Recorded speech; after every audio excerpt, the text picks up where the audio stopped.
we doing? Welcome back. Welcome back. Come on in. Take a seat. Brazilian Grand Prix qualifying is ahead of us post Brazilian sprint race. Why can I not get this to go to the height that I want it to be? Come here. There we go. Almost. Give it a little. There we go. That'll do. That'll do for now. How are we all feeling post sprint race? I feel like, I know it's only 8 points for Lando Norris. It's not the end of the world, but it does feel like a big moment, doesn't it? Does feel like a big moment in the championship once again. And it's a big moment that once more goes against Oscar Piastri, isn't it? Overall. Let me just double check we're actually alive in all the right places. Yes, we are indeed. Beautiful. And chat on is indeed. We're there. Loving it. Oscar needs to lock in. I mean, yes.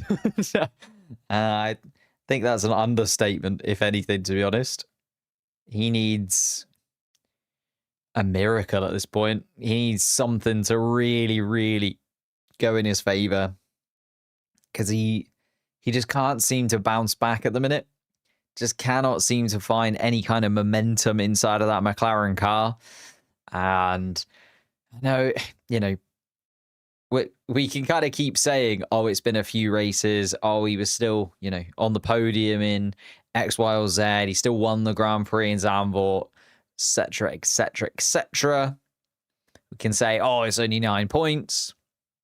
But you've got to remember, after Zandvoort, the 5 races that we've had, nearly, you know, well, I suppose 6, including sprint race in Austin that I forgot. Now 6, including the sprint race in Brazil. Like, it is starting to show. And he is falling away quickly. You know, it was a huge win in Zandvoort. 25 points to Piastri, 0 to Lando Norris. It felt like the championship was falling in Oscar Piastri's lap, didn't it? But it does feel like the complete opposite now. It does just feel like since Zandvoort, since Monza, maybe, I guess he was on the podium in Monza. So maybe since Monza, the momentum just hasn't been there. And every single thing he does just seems like it works against him rather than for him. And feels like it doesn't work. We're just getting to a point in the season where there's not enough time left, right? There's not enough time for him to rebound. There isn't a break. He's not going to have a couple of weeks to reset. It is one race weekend after the next race weekend, double header of Mexico and Austin, then just 1 week to Brazil, and it's a sprint as well, and then just one more week, and then it's a triple header to end the season. Like, it is a heavy amount of races, and there's no time to breathe or reset or rethink how it is going. It is all in to the end of the season, which from a viewer's perspective, from our perspective, is brilliant, because we get to see that fight to the end of the season, like quick fire, rapid race after race after race. And that is how a season should end, I think. You want to see the sprint races now where they mean more. You want to see the races kind of back to back to back, quick fire, so that we can see this championship unfold quickly, and it builds the tension and allows us to kind of see it happening in real time, as opposed to, like, if there was a 3-week gap, say, between now and Vegas, you know, the momentum of the championship battle kind of loses out a little bit, doesn't it? But I don't know. Just does feel like this Oscar is not the Oscar of earlier on in the season. This Oscar is not the Oscar of pre-summer break. This Oscar is not the Oscar that is capable of winning the world championship. You've got to keep that level of performance. You've got to be championship level performance. throughout the entire season. It's why it's 24 Grand Prix. It's not one after 12. It's not one after 15. It is all the way through. Every single race matters. Every single race counts. And I do feel sorry for Oscar. I do really feel sorry for Oscar. But let's talk about the sprint race then and have a little chat about what happened in it. Have I got the race board? I have. Oh, sorry. Didn't mean to get rid of the chat. Lando Norris did indeed take the victory. 8 points on the board for the championship leader. Now a 9-point gap to his teammate just behind. Kimi Antonelli remained second best. Almost felt like Antonelli was going to put Lando Norris under a tiny little bit of pressure there towards the end. The medium tyres maybe being able to hold on that little bit longer than the McLaren in Lando Norris's soft compound tyres, but wasn't quite able to do it. Lando Norris with some good defensive positioning and also the ability to use that clean air in front of him, particularly in that middle sector, to just build up enough of a gap to Kimi Antonelli behind. It was 8, 9 tenths, wasn't it, as they came around turn 12 often, and therefore by the time they got to turn 1, Kimi Antonelli was still half a second or so behind, and then couldn't quite gather that momentum. You kind of need to be within 2 or 3 tenths going into turn 3 so that you can launch yourself down in towards turn 4, and Antonelli never quite that close. George Russell left for dead a little bit by Kimi Antonelli. It was a sublime drive by the Mercedes driver in front. And George Russell had a little look at his teammate on the restart just after the safety car pulled into the pit lane, but still wasn't able to move past the Italian. And like we saw in Mexico, Antonelli leading his teammate, Russell not quite having the pace to get past. Didn't see the radio messages, but I'm assuming he didn't do the same thing this time around, where he was, just begging Mercedes effectively. I was trying to find the right word. I think he is begging to go past his teammate. Ooh, GameStar, thank you for the super chat. Angry Max is best Max. Cool and calm Piastri is best Piastri. Happy Lando is best Lando. Hope we get all 3 in this race. I mean, Lando Norris is certainly going to be very happy indeed with how the last few races have played out, particularly with Oscar crashing out and giving him a few more points advantage than he was expecting. You know, Oscar was running third, would have been 6 points for Oscar. So it would have only been 2 points gained for Lando Norris. He'd have been 3 ahead in the championship rather than 9, which at this stage in the season means a lot. You know, 9 points is a first to second place. So now Oscar Piastri can go on and win, let's say Vegas or Qatar, and Lando Norris can come second and still the points won't swing in Oscar Piastri's favor. He's got that win to second place margin locked in. And another couple of points, if he can do it in the Brazil race, he's then outside of the range where Oscar Piastri can win and Lando Norris only has to come third and still, again, won't lose the momentum or lose that position in the championship. So he's just building up a nice little gap now, is Lando Norris. And 3 points versus 9 points is a huge difference when it comes to those top-end points that you can score for being on the podium and winning Grand Prix. You know, 3 points is only the difference between third and fourth. Say 9 points is the difference between first and third. Like, it's a huge, huge gap. Or third and if Oscar Piastri comes third in a race, then Lando Norris can still come sixth and still be within that kind of 9 point margin that he's built himself. So it's huge. But yeah, Angry Max most certainly. I feel like he'll have the bit between his teeth. I think he was expecting a little bit more coming into this weekend. The weather hasn't played in his favor. You know, a lot of talk about wet weather racing. It sort of rained in between and around the sessions, but never quite in the right place for Max Verstappen, particularly this morning. You know, it rained just before we had the sprint race and then just after the sprint race as well. And it's now dried up before qualifying again. So it's like, it's never quite played into Max Verstappen's favor, and the rain has never quite come at the right time. I reckon he'll be very, very angry going into this qualifying session. And then cool and calm Piastri. I don't know how he can find that cool and calm, if I'm honest with you. I think, you know, when you finish, well, didn't finish, but he's down in 19th place in the rankings from the sprint race earlier today. I don't know how you collect yourself. He's only had a couple of hours. You know, he's probably looking at the data, going over it with the team, discussing it. You don't really get that time to go and cool off and reset yourself, you know, let alone between sprint race and qualifying. Even between races now, like, they're going to be all action. You're going from Brazil, probably straight back to the factory. Takes a little while to get back there. Then you don't really get the time at home because there's so much to sort out before you then have to fly back out to Vegas and adapt to the Vegas time zone. Like, there's not a break really for Oscar Piastri here. So I think you're right. Happy Lando. Lando's certainly happy. Max angry. Max will certainly be angry. I just don't think Oscar can be cool and calm anymore.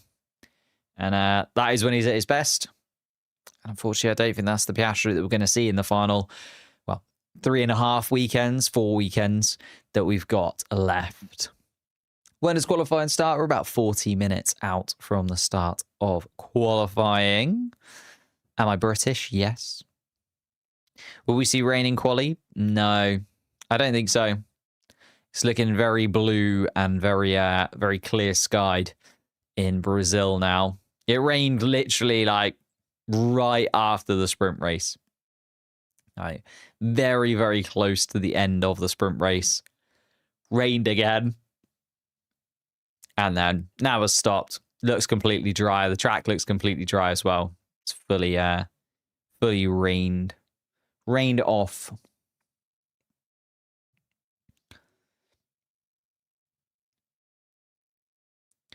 Lando has a really nice advantage this qualifying as he's just won the sprint. Yeah, most certainly. Most certainly. And he's got the confidence, right? He was on pole position yesterday. It was a fairly comfortable pole position, especially considering, you know, Antonelli was second, his championship rival third. So he knows he's got a little bit of leeway, and he knows that the Mercedes are kind of in the mix. So Lando Norris not only can rely on the fact that, you know, he was the quickest car in qualifying yesterday and won the sprint, but he can also now rely on the fact that the Mercedes cars are in the mix. So, you know, Verstappen isn't guaranteed a podium. Piastri's not guaranteed a podium just for finishing. They will have to actually out-qualify and out-race the two Mercedes cars. And that's the other thing, right? When Mercedes are in the mix or Ferrari are in the mix, whoever's leading the championship, that actually really does play into their favor. Because you're just going to, okay, yes, Lando Norris might lose points, but say Antonelli wins or George Russell wins and Antonelli comes second or third, we're looking at then, you know, that's points taken away from not just Lando, but also from Piastri and also from Verstappen. So it's kind of fine in terms of the championship lead for Lando Norris. It's only a problem if he doesn't win and Max Verstappen wins, or if he doesn't win and Piastri wins. If he doesn't win and George Russell wins, he's not going to be that bothered about it. Like, if he doesn't win and Antonelli wins, it's fine. As long as it is not one of those championship rivals, and when Mercedes are in the mix, that plays into Lando Norris's hands, in my opinion. Oh, good question. Has it ended? No. But Bortletto crash looked very bad, yeah. Was the thing that pointed out. It was pretty horrendous. Like, it's one of the bigger crashes that we've had probably since Brazil last year, where we also had some pretty heavy crashes in that kind of mixed conditions. Remember Alex Albon with a huge crash last time out in Brazil. Franco Colapinto in the other Williams, also a really big crash at the beginning of his sort of, or towards the middle, sorry, of the Brazilian Grand Prix last year. So big crash for Bortletto. If you didn't see it, going down the pit straight on the right-hand side of the track, just completely loses the car as he looks to the inside line of Alex Albon ahead of him. Actually hits the wall on the inside of the track, so hits the pit wall effectively. Obviously, right towards the end of the pit straight, almost as you enter turn 1, but was carrying a lot of speed and a lot of momentum. Would have had the DRS open.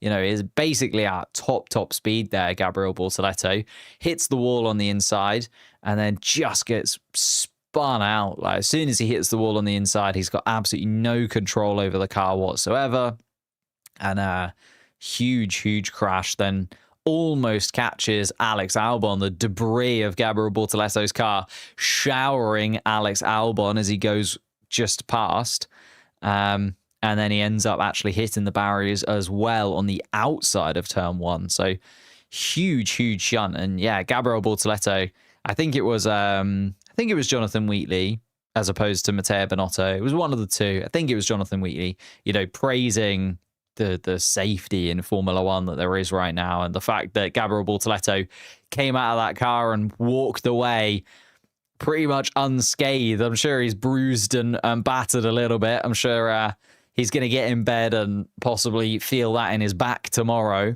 But overall, you know, the fact that he walked away from that incident and didn't even really need the medical car. The medical car obviously went out there because it would have triggered all of the alarm systems that mean the medical car goes out automatically. But he actually probably could have just walked back into the pits. Like, that is absolutely crazy. Did they say how many Gs yet? Oh, I don't know if they did, actually.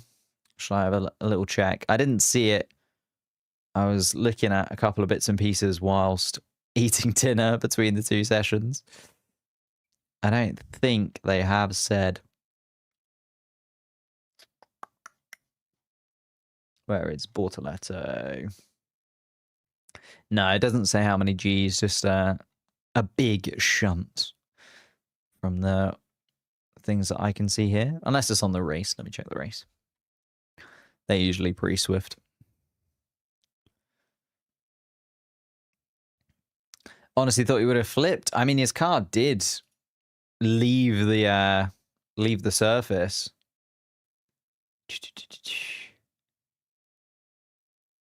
But luckily, yeah, it didn't actually rotate over. Although if you watch the onboard, like, the only thing keeping the wheel of his car actually inside of the cockpit is the halo. Like, he really is holding on for dear life at that point. Like, he's still holding on to the wheel, but there is nothing that wheel is connected to, unfortunately, for Gabriel Bortletto. And a shame, because obviously it's his home Grand Prix. First home Grand Prix as a rookie. He's had a really good season, Gabriel Bortletto. I think maybe going under the radar a tiny bit. When I talk to most people, and maybe this is just the kind of circles that I'm in, when I talk to people mainly about the rookies this year, a lot of people do praise Hadjar, Behrman, even Antonelli more so than Gabriel Bortletto. But I don't know, I just feel like Gabriel Bortletto, if I was going to choose one of the rookies right now who I think has everything he needs to be a world champion, I'd probably pick Bortletto over the rest. I know that, you know, they're all very young and there's still a long way to go. Luckily, his steering broke instead of his wrist. Yeah, you could put it that way. Yeah, Reeds, that's very true. But I just think, yeah, of all the rookies, and I know Kimi Antonelli's a little bit younger and has had, well, I mean, Gabriel Bortletto won F3, but Kimi Antonelli didn't even take part in F3. And then Gabriel Bortletto then won F2, and Antonelli was a rookie in that season, although Bortletto was a rookie as well, but a little bit older of a rookie. So Antonelli's kind of in a little bit of a zone of his own, even though he's in the 5 rookies this season.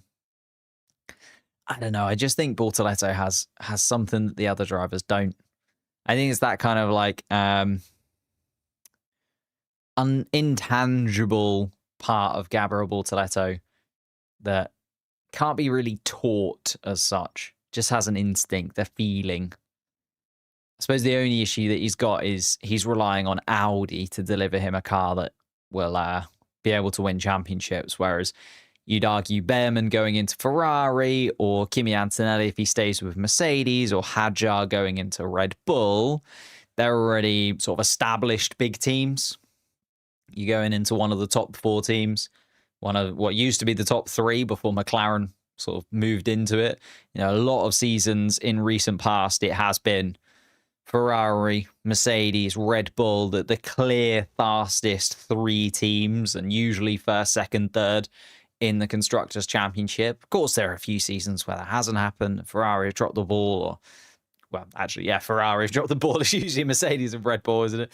Like, throughout the last 15 years, maybe even longer, it's been Ferrari, it's been a Mercedes or Red Bull, sort of first, second, third in the championship, guaranteed. Whereas, yeah, Bortletto has to rely on Sauber and Audi kind of getting it right, and then stepping up and maybe getting a move. Maybe if Max Verstappen were to leave Red Bull, and that's kind of being talked about a lot, I feel like Bortletto wouldn't be a bad choice. Bortletto certainly would be able to use a little bit of Max's knowledge as well. Max Verstappen and Gabriel, very, very good friends. Maybe Max would put in a good word.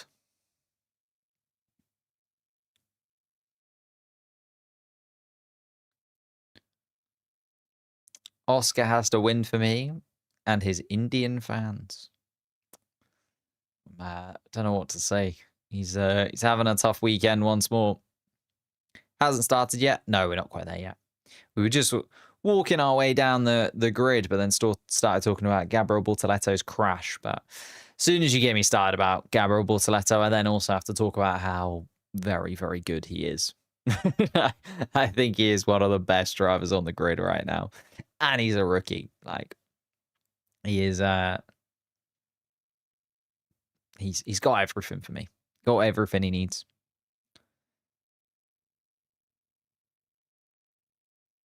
Do I think Lando did it unintentionally or did it intentionally? What? Put a little bit of spray onto the track? No. You cannot blame Oscar Piastri's crash on Lando Norris. Like, that is insane. That would be absolutely insane. Do I think Lando can win the title? I mean, I don't want to be that guy, but I have said Lando Norris since the beginning of the season. I've always backed him. I've always said that this year is going to be his year. In all the prediction videos, I've backed Lando. Even in my video where I did the 1,000 simulations of the second half of the season, it came out as Lando Norris on top. Am I one to argue with the data? You know, I have always backed Lando Norris. Even after he lost those points in Zandvoort, I didn't think it was over. I think you've got to back him to be able to come back from that. And he certainly has. Lando's going to win. These tin hat wearing conspiracy theories are crazy. Yeah, I didn't realize that was even a discussion point. Lando Norris purposefully sending some spray towards Oscar Piastri. He can't really do that. Like, he wouldn't know how that would have played out.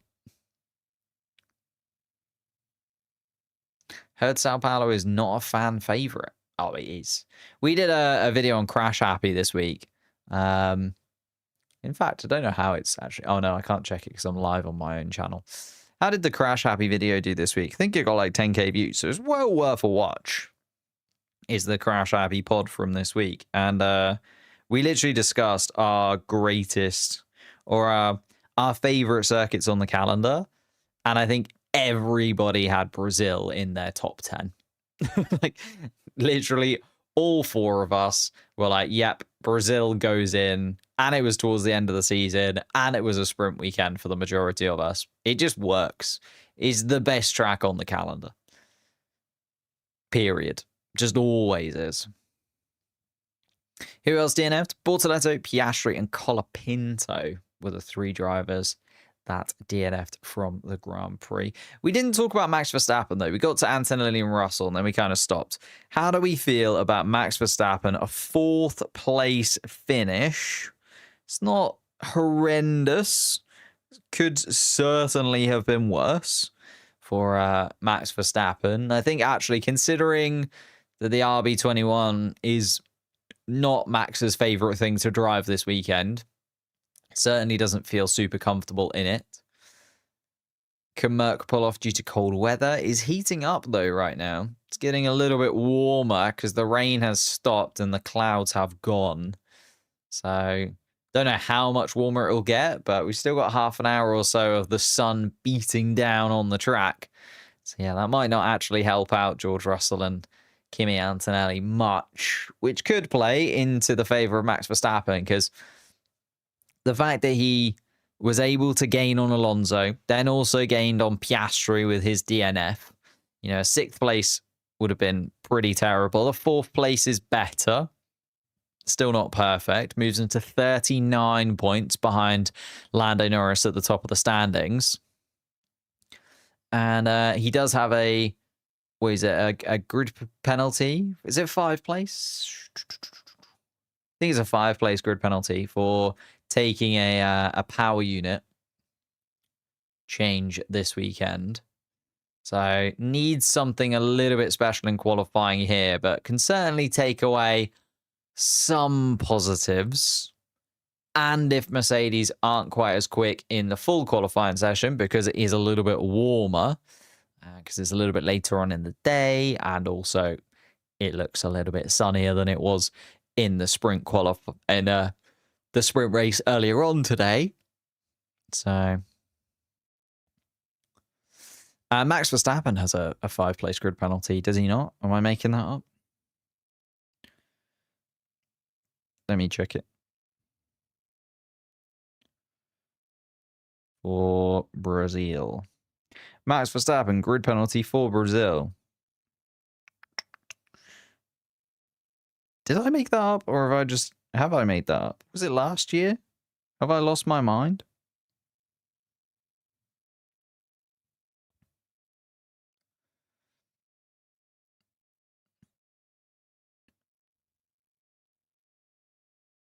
It's on the Formula One shorts page. Maybe I saw it there. Or was this from a year ago?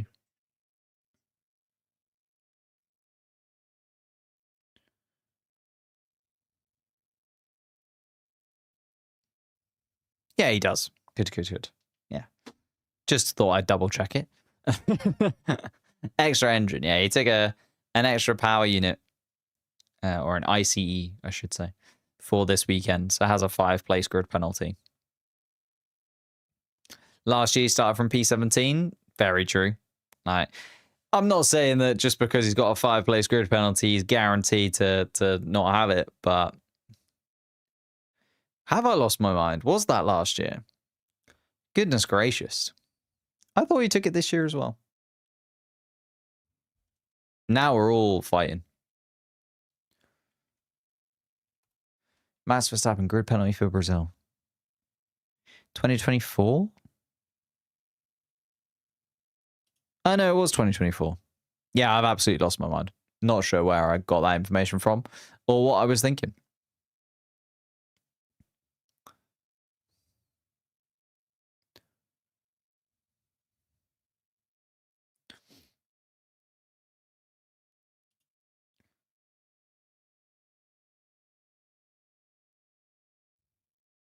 Yeah, I can't find it now either. I swear I saw something about it this year.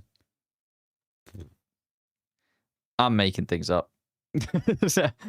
Maybe I saw it. Maybe I saw a post about it from last year, but it came up this year. I don't know. I don't know. I was promised rain. Rain more likely tomorrow.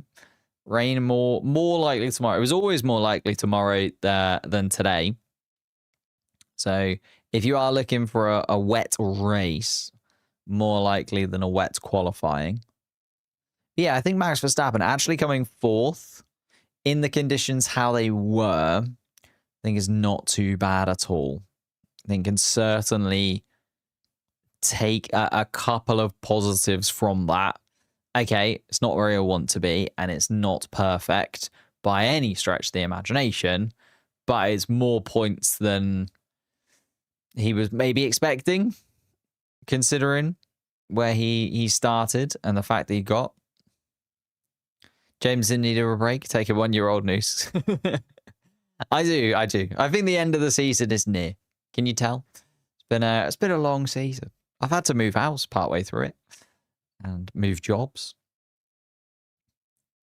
But yeah, no penalty. No penalty for Max Verstappen, as I can see. As we kind of move down, Leclerc and Alonso, a little bit of a battle. Shame that we didn't get to see the overtake on the coverage live. We saw it after the fact. Leclerc actually a really nice move. Had to bide his time, had to wait for those tyres to finally fall off a cliff for Fernando Alonso. Alonso doing very good job, actually, at defending in that Aston Martin. Not that we should be surprised, to be honest, of Fernando Alonso doing a good job defending in that Aston Martin. Hi, James. Why weren't you on the Wreckfest video from Crash Happy? Great question. I just was not available the evening that they recorded it. Can't remember where I was. I think I had a training day or something at work. But yeah, I can't remember. Good video though. I enjoyed it. I got to watch it as a person, the spectator, rather than somebody who was in it. I think Pulse edited it as well, so I literally had not seen any of it before it came out yesterday. Also worth watching, you know. If you haven't seen the podcast from this week, go over to Crash Happy, watch that. If you haven't watched the Wreckfest video that came out yesterday, if you haven't watched my video from a couple of days ago, you know, there's a lot of things you should be watching on this YouTube. We're putting out content over it. What team do I support? I am a McLaren supporter. But yeah, Leclerc took a little while for him to get past. Certainly not the way that Charles Leclerc would have wanted to have made that move, but Alonso is always going to be a canny operator to try and get past. And then with the reset tyres after the red flag, where everyone got to reset and kind of change their tyres around if they wanted to, it was always going to be tough for Leclerc to get past. Managed to, though. An extra point on the board. Ferrari car looking the worst of the top four, though, isn't it? I think it's become a little bit of a rolling pattern at this point where Ferrari and Mercedes generally seem to be able to turn up to some events, be competitive in a sense. They never really look like winning Grand Prix, but they certainly have got the capability of getting podiums and stuff up to a point. And then they have other weekends where it just all falls apart, doesn't it? And yeah, Antonelli, Russell, the beneficiaries of it this weekend. Leclerc and Hamilton falling behind.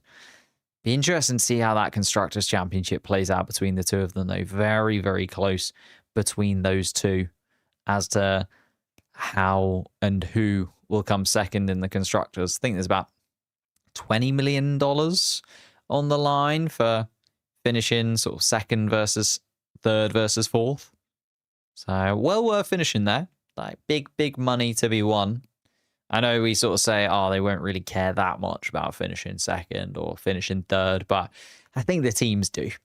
Like, I think we kind of don't as fans, but I think the teams really do care about where they finish in the constructor standings, because it also plays into things like money that they can ask for from sponsors. You know, you can be like, look, you are sponsoring the second best team on the grid, or you are sponsoring the third best team on the grid. So it's a selling point, because all the teams need sponsors. And that's why the teams towards the back end of the grid do struggle, because they have to go, you are sponsoring us, but it is supporting you're sponsoring the 9th best team on the grid. You know, you're not going to really be in the picture that often, and you're not going to see our car on the TV screens overly throughout the weekend. Why is no one talking about Hamilton's perfect sprint start? Literally overtook 3 cars. Yeah, it was great, wasn't it? Really, really good. Kind of benefited from the fact that Lance Stroll had a really, really poor start, because Lance Stroll had a poor start. And then what happened was Isaac Hadjar kind of got caught up behind that. Lance Stroll then jogged over to the left-hand side of the track where he kind of positioned himself in front of, I want to say, Nico Hülkenberg. Yeah, it was Hülkenberg, wasn't it? So Stroll comes across, kind of covers off Nico Hülkenberg because Hülkenberg gets a better start.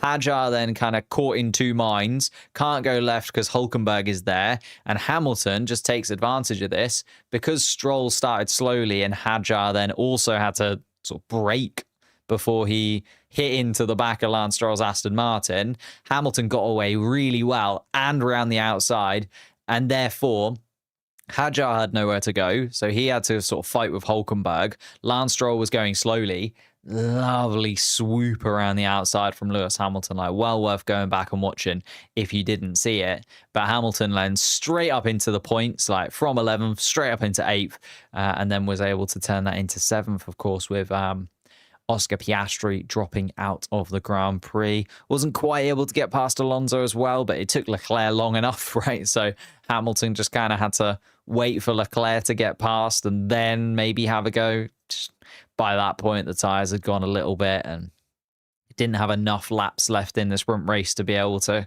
go for a move on Fernando Alonso in the way that he would have wanted to. So brilliant move, though, from Hamilton. A really, really good shout.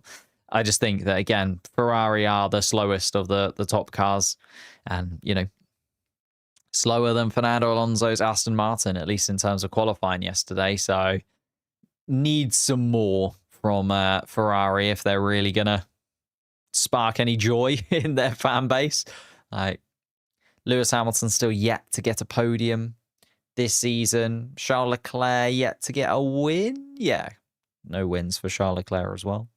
So it's been a tough season if you're a Ferrari fan, to say the least. Still Vegas to go, though. They were pretty strong in Vegas last year. That's kind of it. Abu Dhabi, they weren't too shabby. Well, I'm a poet, didn't know it. But I can't imagine them getting a victory anywhere else, and it doesn't look like they're going to get a victory here, so it's going to be pretty dull end to the season for Ferrari. Maybe a second place in the Constructors is up for grabs if Mercedes, well, Mercedes will probably be pretty quick in Vegas, won't they? Maybe a third place in the Constructors will be consolidated by Ferrari over the next sort of few races or so. Pierre Gasly, I think we also have to mention as like a big winner. I think, you know, had the longest pointsless streak of all the 10 teams because Alpine have just not been able to get anywhere close to the points, whilst RB and Williams and Aston Martin and Haas and even Stake Sauber have been racking up the points. You know, everyone else above Alpine is over the 60-point margin. I mean, Williams above 110 points now. Well, they're on 111 in total, Williams. So the fact that Pierre Gasly was he's able to get a point and finally show that there is maybe light at the end of the tunnel. I know it's just one. I know it's just sprint racing as opposed to a full Grand Prix, but Gasly does go well here in Brazil. And Alpine have looked so bad that just 1 point, I think, is actually a really sort of big moment. And certainly, like, he looked quick. He only missed out on SQ3 because Charles Leclerc went for a spin in front of him. He kind of got caught up in that same malaise where Lewis Hamilton had to slow down for the yellow flag. So Pierre Gasly then had to slow down as well because he was behind Lewis Hamilton in qualifying. So I could see Gasly getting into Q3 here as long as things don't play against him. And then I don't see why Gasly won't score points tomorrow, if I'm honest with you. I think, you know, he is a very quick around here. The Alpine does seem to just be able to deliver performance when it comes to Interlagos. Got a double podium here last year. I know it was very lucky double podium. It's not like an on-merit double podium. But, well, I suppose on merit, once Esteban Ocon and Gasly got into that position, they held onto it very, very well indeed. So, I don't know. George Russell has actually a good chance of winning. He's like an underdog. Expect either Lando or Oscar or Max. And then his teammate just amaze us. We saw in Canada and even Singapore. Oh, yeah, I think George Russell will probably win in Vegas. I don't think he'll get the win here this weekend.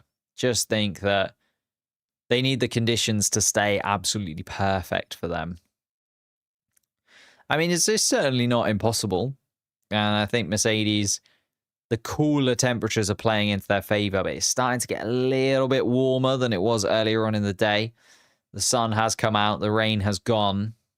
The track temperature will be higher. It's going to be tough. I think they're more likely to win in Vegas than they are to win here in Brazil.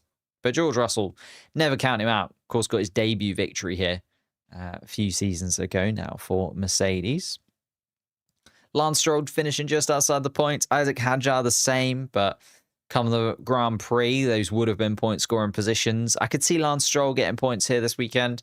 Don't think he's been horrendously slow. It was a bad start that kind of cost him more than anything else at the beginning of the sprint race, and then got outdone by Pierre Gasly just towards the end because Gasly was on those fresh soft compound tyres. Twitch is getting laggy. Ooh. Let me just check it. I might have done something.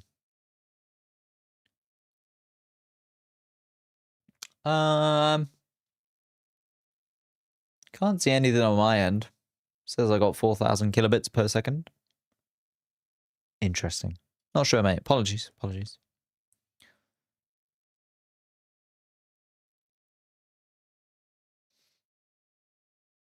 But yeah, Lance Stroll, I think we'll end up getting points. Isaac Hadjar may be the same. As I say, it's so competitive between those midfield teams. You got like Hadjar, Ocon, Behrman, Lawson, even Hulkenberg and Bortletto to an extent this weekend. I can see all of them like sneaking into that final point scoring place. I think the Williams car is looking like the car least likely to score in. But then Albon wasn't horrendously slow. You know, Albon was running in front of Isaac Hadjar and in front of Gabriel Bortletto until he was showered in Stake Sauber debris. So I don't know. I think when it comes to the Grand Prix, any of those midfield teams could certainly slot in there. When is qualifying? We are about 10 minutes out, 13 minutes out from the start of qualifying. And I think it's going to be quite unpredictable because the soft compound tyre worked very differently to the medium compound tyre yesterday. You know, you saw a big difference between SQ2 and SQ3. You know, Fernando Alonso was the quickest guy on the medium tyre in SQ2. Wasn't quite anywhere close to that on the soft compound tyre. So I do think there is going to be a bit of an interchange between those two.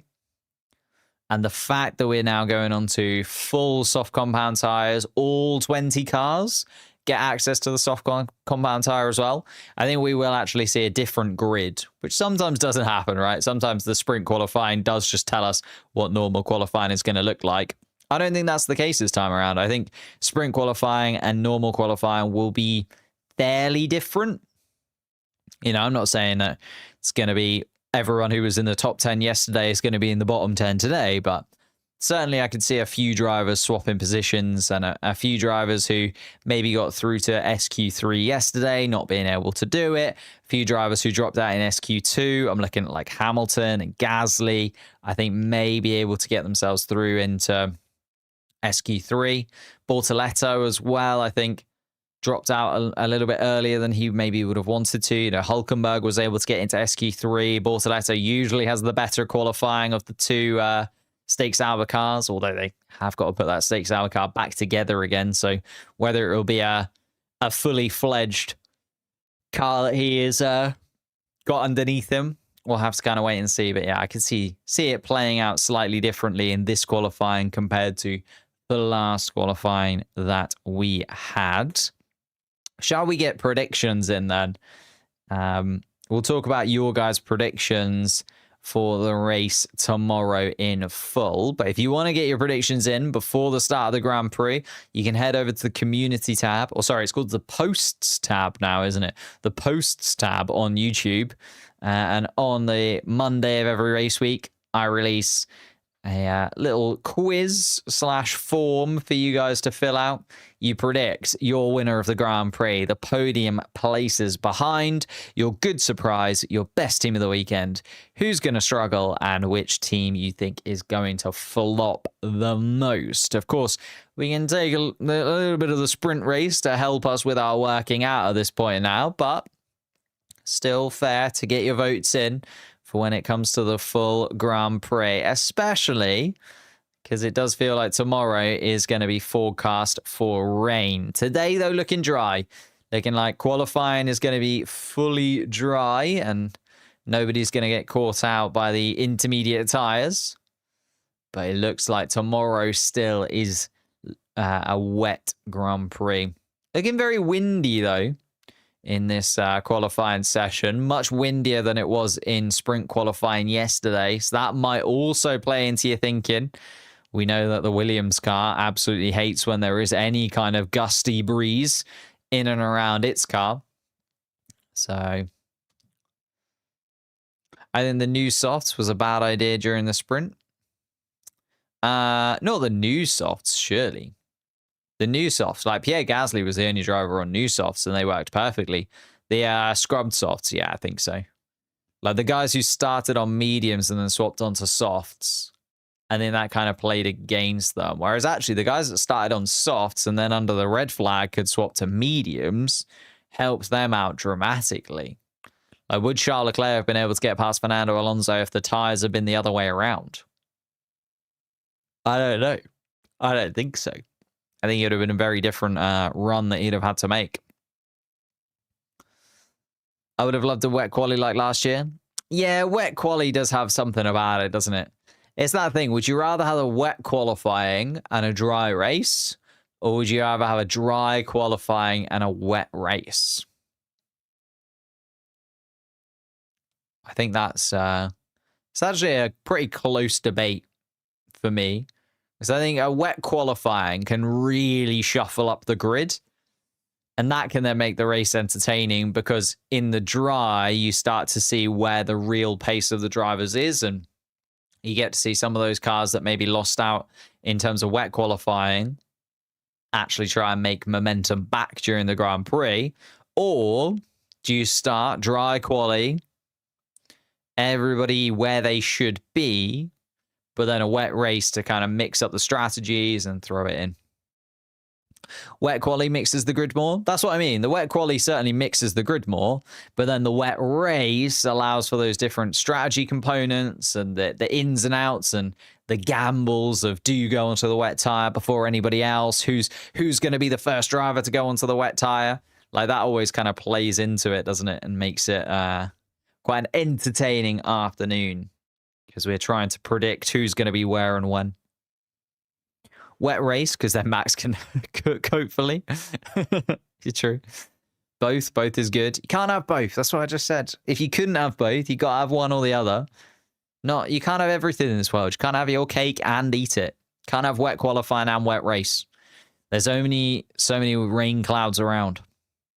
If you use up your rain clouds in qualifying, you got no rain clouds left for the race.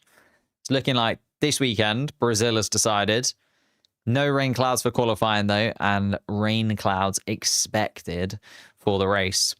Was the Liam Ollie thing ever resolved? Ooh, great question. I think so. Who was it? Someone got... Let me find the actual full thing. Where are we? Penalty points. Nope, it's just not loading the web page for me now. Let me open it in a new tab.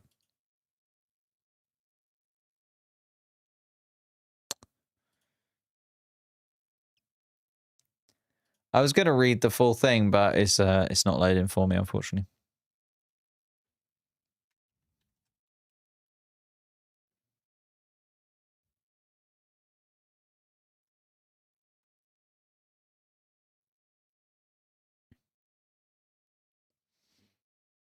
There we go. There we go. The Briton, Oliver Bearman. Oh my god, why is it now covered in adverts? Oh, because I have an ad blocker on it. And it's saying that I'm not allowed to use an ad block. Pause on this site. There we go. So, Ollie Bearman took a 5-second penalty for the sprint race time, finishing 12th ahead of Lawson. Bearman was also awarded a single penalty point for the incident, bringing his total back up to 9 just days after losing 2 points from his license. So he is now back up to 9 points, is Ollie Bearman. And yeah, 5-second penalty and 1 penalty point. They deemed that on the exit of turn 3, Bearman had lost the battle and switched the inside line to run to turn 4. However, Lawson had filled the space and left him and Bearman Bearman did not leave enough room for the Kiwi to avoid the grass. There you go. So yeah, I don't know. For me, it's again that thing of like, where do you count the apex of the corner? Who do you judge to be ahead of the apex? That kind of thing. But the stewards supposedly talked to both drivers, looked at the review, and deemed that because Ollie Bearman had lost momentum at the exit of turn 3, and then was battling into turn 4, didn't leave enough space into turn 4, and has now picked up another penalty point. Yeah, I kind of thought it was more Liam's fault too, if I'm brutally honest. But maybe, you know, the stewards have another way of looking at it. Or clearly, the stewards have another way of looking at it. Again, it's that ahead at the apex thing. It's impossible to really judge because turn 3 and turn 4 are kind of quite long corners. So, like, where is the true apex? Because you can take different lines through those corners depending on when you want to be on the inside and the outside of the track, as we saw with the 2 drivers involved, because they were fighting with one another. So they were taking different lines through the corners. But, yeah, Ollie Bearman, a 5-second penalty. Didn't affect him too much. Like, the spin affected him way more than anything else, right? And Ollie Bearman now on 9 penalty points. Remember, 12 is a 12 penalty points is a race ban. We saw it for the first time ever from Kevin Magnussen last year, where Ollie Bearman got his run out in a Haas car for the first time that year. And maybe we'll see another driver take the Haas seat. Who would take that? Rio Hirakawa? Has he got enough super license points? Don't know. Not sure who Haas would get in if they did lose Ollie Bearman for a Grand Prix. Will I be live for the race too? Yes, indeed, I will. Ollie collects penalty points like Pokemon. Yeah, he's done pretty well, actually. Like, he would have been on 11 now had he not lost the couple of penalty points from last year in... from last year. He would have lost... He'd have been on 11 now, rather than 9. Not very good at all from Ollie Bearman. I think he just loves a little incident, does Ollie Bearman, more than anything else. Just loves to be involved. And sometimes being involved is not where you need to be. Especially when you've got more than 10 penalty points. Well, he's got 9 now, I guess. I just joined. Why the red flag? During the sprint, like 3 hours ago. Because there was a triple crash. The red flag. Piastri crashed, then Hülkenberg crashed, then Colapinto crashed, all at the same corner at the same time. Hirakawa does have enough super license points. Oh, there you go. They might get him in. I mean, hopefully this won't happen, right? Hopefully Ollie Behrman will not get 12 penalty points on his license. I'd prefer to see Ollie Behrman complete the full season. I think that has to be said. Oh. Start of qualifying will be delayed. As Gabriel Bortoletto's Sauber is still kind of in pieces, to be honest.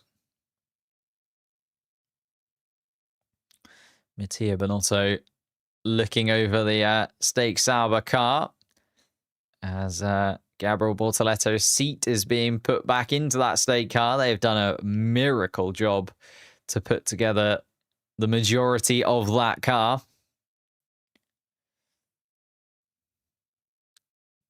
Lando Norris, though, looking on. Oscar Piastri, the other side of the garage, getting ready to jump into the car.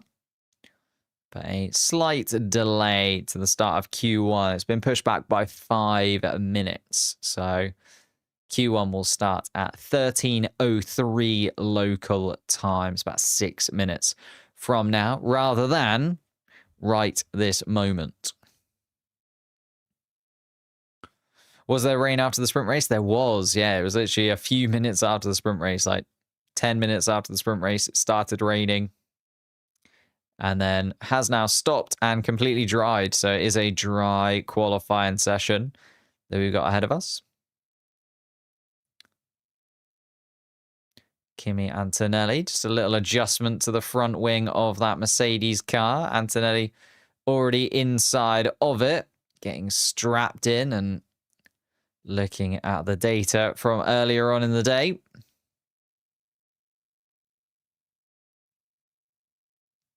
Bortoletto is driving in quali. Should be. Nico Hülkenberg already getting out and underway. They've got an extra 5 minutes at Stake Sauber to get that car going. So fingers crossed he will be out there, but there was still pieces of the car they were putting back together again. Matteo Binotto only just handed back the seat of the car to the engineers to put back into it. So they have been working tirelessly and as quickly as humanly possible at Stake Sauber. Not quite all back together yet, though. Does anyone know if the sprint winners received anything? Oh, if they got like belt buckles. Yeah, they did get trophies. They got little trophies this time around. America always does something weird, doesn't it? Very Texas to get a belt buckle. Alex Albon and Carlos Sainz already standing at the end of the grid.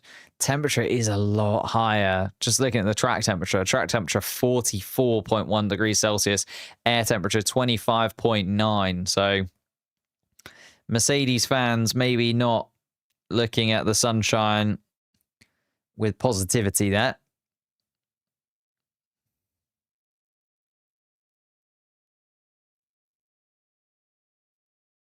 We are waiting for the start of the session. 3 minutes and 15 seconds before it is about to get underway. Which is better, Austin or Vegas? Oof, Austin, right? Although we haven't had a bad Vegas race yet. I think I just prefer Austin because I've known it longer. And I prefer the track at Austin. It's a proper track.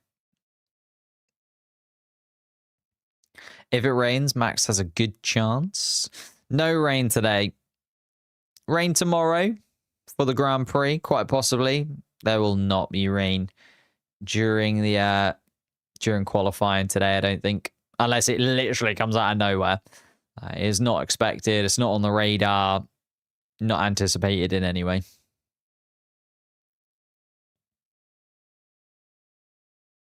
Bortoletto's car still up on the stands.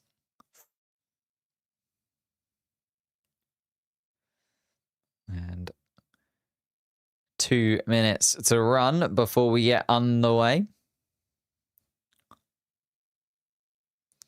Monaco is definitely the better track, but Vegas has decent races. Yeah, it's very true. Nobody likes Miami. Yeah, that's true. Miami is certainly the least liked American track, I would say. Tonight is Jenson Button's final professional motor race. Go show him some love. Very true. Yeah, the end of Jenson Button. I did like his helmet. His helmet's like an homage to his first ever karting helmet that he's wearing for his final race this evening.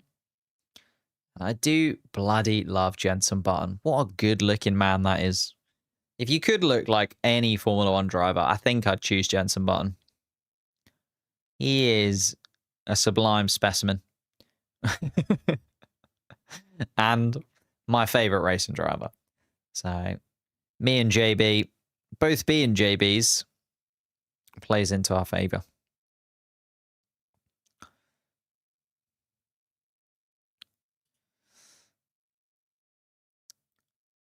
Sao Paulo rain isn't very predictable. Yeah, that's very true. Hope Bortletto does good. I mean, I hope Bortletto is even part of it, to be honest. He is still waiting for his car to be put back together. There's no front wing on the Stake Sauber currently. They've still got a little bit of time. We've got just over a minute, or just under a minute, sorry, until qualifying gets underway. And then he doesn't have to go out straight away. 18 minutes on the clock during qualifying 1. So got another 15 minutes before they absolutely guaranteed need to get out on track. Otherwise, they will not get a lap time in. Nico Hülkenberg is also being given the go-ahead, I think, and is going to join the queue in the pit lane. The 2 Williams cars, the 2 Haas's and the 2 Alpines already down there. And we're about to get underway when the green light finally shows at the end of the pit lane. It'll be the 2 Williams cars that were very, very eager to get out first and foremost. They've been waiting at the end of the pit lane for a couple of minutes now. They are out first and foremost, and Albon following Sainz. Hülkenberg was indeed the next car in the little pile-up that we had at the end of the pit lane. Behrman and Ocon, Colapinto and Gasly. Piastri has come out fairly early as well, by the looks of things. Piastri wanted to get out in the mix earlier on. Not usually the case for some of those top teams, but Piastri wanted to get out on track and maybe just get a bit more of a feel inside of that McLaren car. Fernando Alonso and Lewis Hamilton both already in the pit lane. Gasly and Sainz on the medium compound tyre, as well as Alex Albon as well. So again, we know that they get less tyres over the course of the weekend for a sprint weekend. They need to be a little bit careful about what's used and when. Do you remember I'm the person that said during Netherlands qualifying, if Max gets P1, I'll super chat $500. I was going to give you $500 this time, but my mum and dad took away my bank account. Jesus Christ. I feel like if your mum and dad have control of your bank account, you shouldn't be available to give $500 to anybody.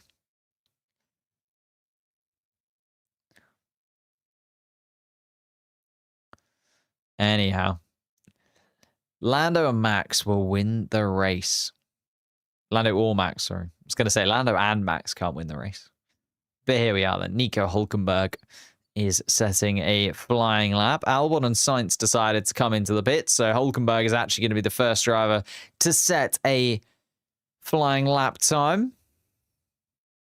Behrman and Ocon just making their way through the middle sector as well. Currently, Behrman quickest of anybody through the first part of the lap. Colapinto can't go quicker than the Haas car. In fact, it's 0.5 of a second down on the Haas cars. Lewis Hamilton moving out of the way of Nico Hülkenberg. Hülkenberg sets the standard at a 36.2 through the middle part of the lap. Here comes Behrman to go quicker than that. Liam Lawson has just taken the fastest first sector away from the Briton, though. And Hulkenberg aborts that lap and comes into the pit. So Hulkenberg is not going to be the first driver to set a flying lap time. It's going to be Oliver Behrman to go top of the timing sheets first and foremost with a 1:10.6. We know that the lap times will be much quicker than that come the end of qualifying, but Esteban Ocon is next. Slots in 0.3 of a second behind Ollie Behrman in second spot. The two Hasses then fastest at the moment. Franco Colapinto a second adrift of Esteban Ocon's second place time. So Franco Colapinto slots in fourth now as Pierre Gasly comes across the line to go third fastest in his Alpine. Liam Lawson was going very quickly indeed and does indeed take top spot by 1/10 of a second from Ollie Behrman. Purple in all three sectors from Liam Lawson. Alex Albon across the start-finish line just behind him. Piastri is also just coming around to set a flying lap. Oh, it's only fifth fastest for Oscar Piastri. A big lock-up from Oscar Piastri. The reason that he only set a 1:11.8. So Oscar Piastri's weekend still not really clicking into gear. Lewis Hamilton also running wide at turn 1. It's so frustrating when you do that. The first corner, you make a mistake. You know that your entire lap time, you're just chasing tenths of a second that you could have had in your favor had you got the first corner correct. Lando Norris, though, flying first sector, purple, second sector, purple. And Liam Lawson, top of the timing sheet still until Lando Norris comes around turn 15. Surely is going to go first and does indeed by 1/10 of a second, a 1:10.4. But we know that the track will get quicker and quicker. We're nowhere near the lap times that we saw from SQ3 yesterday. Max Verstappen coming around the final couple of corners in his Red Bull. Where's he going to slot into proceedings? Norris currently quickest. Lawson and Behrman, though, still quicker than Max Verstappen as he goes fourth fastest overall. Albon is fifth, Leclerc sixth, Ocon seventh, Stroll, Alonso and Hadjar the top 10. Of course, we're only looking for the bottom 5. Lewis Hamilton in that bottom 5, but not for long as he goes purple in both sectors, does Lewis Hamilton. And he is 0.2 of a second up on Lando Norris's lap time as he comes towards the final part of the lap. Here comes Lewis Hamilton then, and is just under 0.2 quicker than Lando Norris. Purple in the first two sectors, and a 1:10.2 from Lewis Hamilton. Nico Hulkenberg is back at it again, decided against setting a first flying lap and ducked into the pits. And maybe, for the right reasons, comes out and does the third fastest lap of anybody. He's 2.5 tenths off Lewis Hamilton's time, but purple in the final sector from the Stake Sauber car. We're just waiting on Russell and Antonelli to set a flying lap time. George Russell just coming through turn 6 on your screens now. Kimi Antonelli a corner behind at turn 5. Gabriel Bortoletto's car still unfortunately in pieces inside of the Stake Sauber garage, and Bortoletto looking on, I think, hopeful that he'll be able to get into the car, but not expectant that he'll be able to get into the car for this qualifying session. Keep you posted.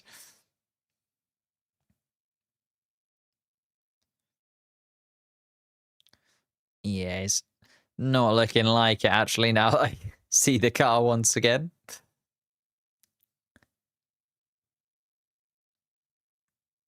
George Russell coming around at turn 15 is going to come across the start-finish line to get his first flying lap underway. Kimi Antonelli just behind him. The two Mercedes cars, of course, starting second and fourth for the sprint race earlier on today. Managed to both end up on the podium after Oscar Piastri's crash. George Russell trying to do it once again. Of course, for now, just needs to get himself out of that bottom 5. Bortoletto pretty much set on being in it. I don't think the Stake Sauber team are going to be able to put that car together again quickly enough. So we're looking at Colapinto, Piastri, Tsunoda, and Gasly, likely the bottom 5, once Russell and Antonelli have completed their laps. Antonelli and Russell just coming through the middle sector now. Russell through turn 10, Antonelli through turn 9.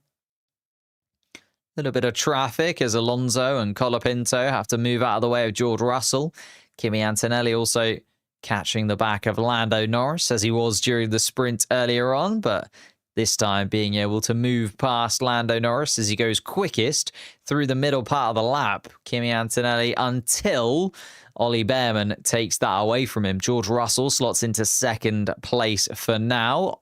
Kimi Antonelli goes quickest of anybody and is into the 110.1s.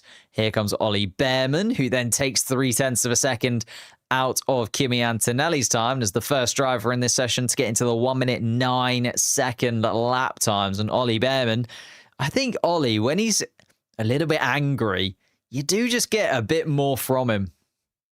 Sometimes when he's had a frustrating weekend or something annoying happen to him, he does just come out swinging, does Ollie Behrman. He is going to be very put out by the fact that he got another penalty point during the sprint race. And now we're seeing the best of Ollie Behrman. Fastest of anybody so far, 0.3 of a second on Kimi Antonelli. Here comes Charles Leclerc, who was 12th fastest on his first flying lap time and is now 7th fastest in his second flying lap time. Still half a second adrift of Ollie Behrman, the other Ferrari driver and the fastest Ferrari driver at the moment. Lewis Hamilton has dropped down to 4th place now, although Fernando Alonso has just displaced Hamilton as he goes up into 4th.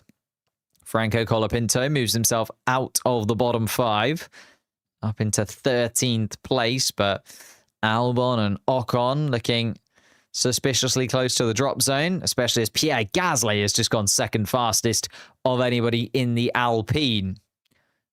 Oscar Piastri is currently 19th fastest, but it was a mistake on his lap, so not a representative lap time. Here is one for you, and it is 2nd fastest overall and 0.03 of a second off Ollie Behrman's lap time. So Piastri finding the pace that we're expecting from him. And now Verstappen down in that bottom 5. By the way, both of the Red Bulls. Gabriel Bortletto has got his crash helmet on. He's still hoping that they're going to be able to put that car's tyres on before the session ends. Ooh, I'm not so sure. Track temperature has dropped a little bit, 41.3 degrees C now. Air temperature still 26.2, but actually a little bit overcast compared to what it was just a few moments ago. Verstappen in the drop zone indeed. Nico Hülkenberg improves and goes 11th fastest, does Nico Hülkenberg. A 1:10.337 from the German driver. Esteban Ocon, we're looking at his Haas car currently down in the drop zone. And Ollie Behrman currently in 1st spot. That is the duality of Haas right there. The two drivers at polar opposite ends of the spectrum. Only Yuki Tsunoda slower than Esteban Ocon at the moment. Here comes Max Verstappen then, who is currently in 16th place. Carlos Sainz was 0.03 of a second quicker than him. So Max Verstappen, the minimum he needs to find to get himself out of that bottom 5. I'm sure there's a lot more in the tank as Max Verstappen comes through turn 4 and has indeed found 0.06 of a second already in that first sector. The second sector is where it really matters, though. The tricky turn 8 through turn 9, and then the really awkward turn 10. It's so easy to get turn 10 wrong, as we saw from a few drivers over the course of the weekend so far. But Max Verstappen looking very comfortable indeed, smoothly through turn 10 and 11. It's actually 1/10 of a second down and has not improved through that middle sector as Max Verstappen needs a Really, really swift final sector here, Max. And stays 16th fastest. He was improving through the first sector, but the second and third sectors were absolutely nowhere close. Now, does he go back around again and very, very quickly put a new set of tyres on? Or have they fueled that car enough for him to be able to do another lap? Max going very slowly through the first part of the lap. I think just maybe hoping that somebody is going to come out of the pit lane and give him a little bit of a tow, but Verstappen not going to get that lucky, I don't think, and is going to go past the exit of the pit lane before anybody comes out to help him. Verstappen on the radio.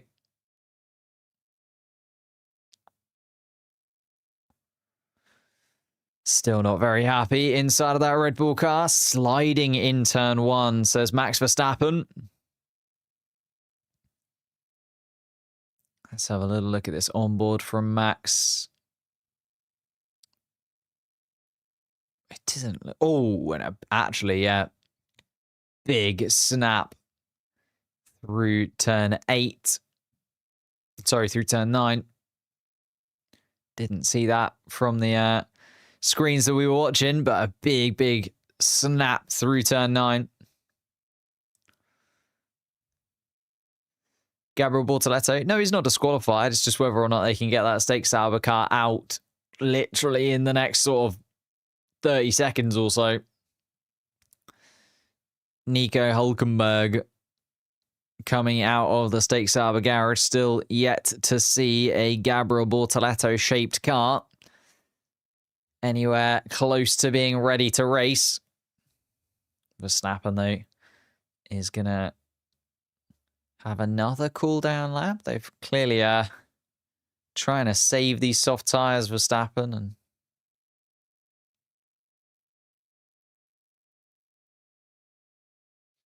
Verstappen doesn't really know what to tell you. It's not often that Max Verstappen struggles to find the words to describe how he is feeling. Not that those words are often kind, but there's often words he can use. Max Verstappen, though, very uncomfortable inside of that Red Bull car.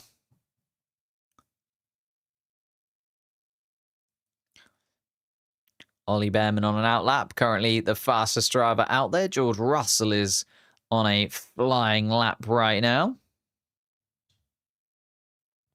Lando Norris, though, has just gone quickest of anybody through the first part of the lap. Lando Norris currently 9th fastest in the McLaren car, but we know there's a lot more pace inside of it. Comparing the lap times to yesterday's sprint qualifying session, as he also goes quickest of anybody so far in this session through the middle part of the lap as well. Lando Norris likely to jump to the #1 spot. Oscar Piastri, his teammate, currently in 2nd.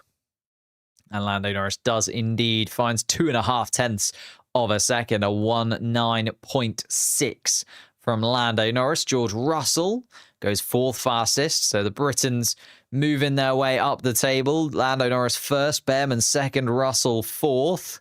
3 out of the top 4 British drivers, all in different teams. Liam Lawson jumps up into 5th place. So it is Verstappen, Colapinto, Ocon, and Tsunoda, the current bottom 5, and Tsunoda doesn't improve through the first sector.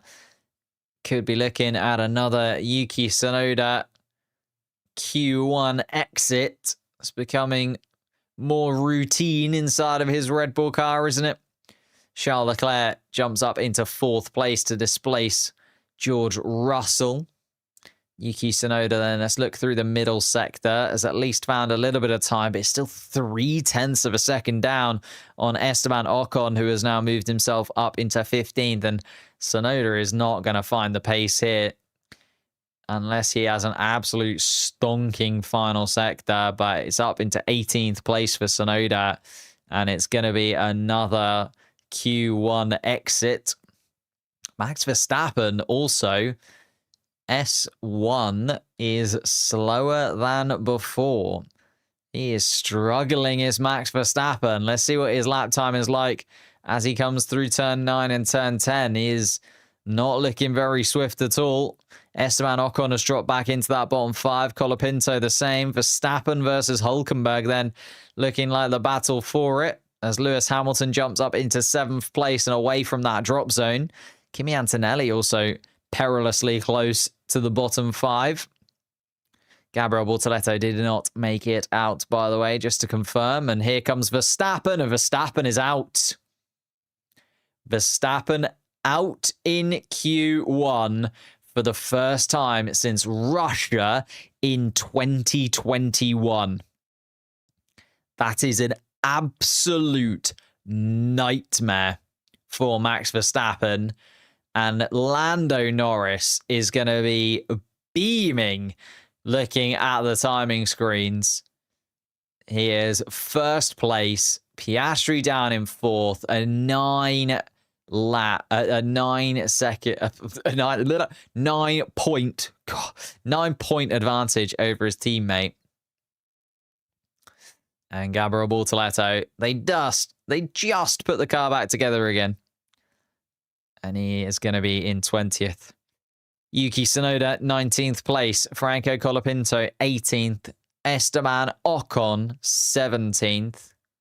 And Max Verstappen, I have no grip, 16th fastest. That is, what's the opposite of simply lovely? It is absolute disaster from Max Verstappen. It is, get your rain boots on if you're a Max Verstappen fan.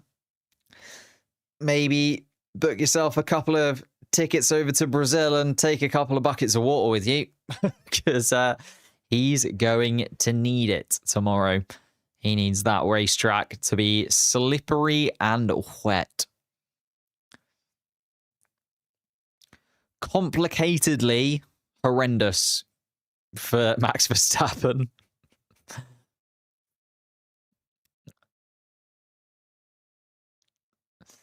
Rain gods, please. Simply badly.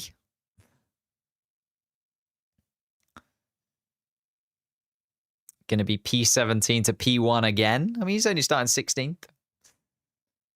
P16 to P1. Did it last year, has to be said. But Max Verstappen, 3rd place in the championship, is out in 16th place. Ocon, Colapinto, Tsunoda, Bortletto, the other drivers out. Bortletto not setting a lap time after his crash during the sprint. They'd almost put that car back together again, but couldn't quite. I think I know they had the 5-minute delay, which helped them out a touch, but if that 5-minute delay had been a 10-minute delay, I think Bortletto would have got a lap in. That is how close the stake team were to getting that car running again. But not quite enough. And Bortletto will start from the back of the grid. Let's look at the rest of it then. Max Verstappen out. But we do have 15 drivers still to be looking at. So Albon, Alonso, Sainz, Antonelli, and Hülkenberg will be the 5 drivers that need to improve. Lando Norris quickest from Pierre Gasly and Ollie Behrman in that first qualifying session. Behrman actually using a scrubbed set of tyres as well. Piastri 4th fastest. Charles Leclerc, George Russell, Hamilton, Stroll, Hadjar, and Lawson made up the top 10. Had that been Q2, they would be our top 10 for now. But Max Verstappen already through turn 1, sliding wide at the apex, just can't get the power down as he's coming through turn 2. You can see the comparison they're showing on the Sky coverage between Lando Norris and Max Verstappen. First sector of the lap, already a 10th of a second, if not more, down. And yeah, just absolutely horrendous from the Red Bull team. Both of their cars out in Q1. When's the last time that both Red Bulls dropped out in Q1? It's got to be a long time ago, surely. I know that Max Verstappen's last Q1 exit was Russia in 2021, so it's got to be at least before then.